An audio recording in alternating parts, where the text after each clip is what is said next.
Thank you very much. I just have a quick question. Is there any research that you can cite for us to look into more on the number of people or percentage in any given population that are currently addicted and then that may get addicted with these kind of facilities?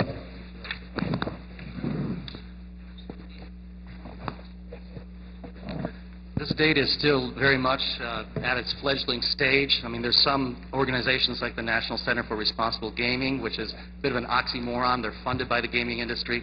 They claim it's like 2 to 3% of pathological gaming.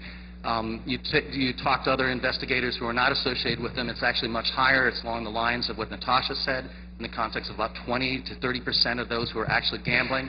What is clear is that the amount of money that's being brought into the gaming industry is dominated by people who are pathologically dependent on it. It's the same thing as with the nicotine, with regard to smoking.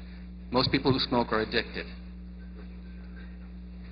Yeah, I would just reinforce the point I made that perhaps looking at the percentage of who gambles pathologically in the general population isn't the question to ask, and rather one should ask, how many people are gambling pathologically or problematically within the gambling population? Then you see a huge spike.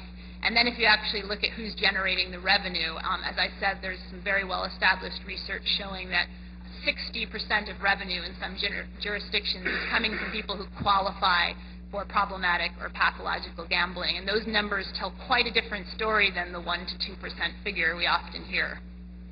Thank you. Any other questions? Thank you very much.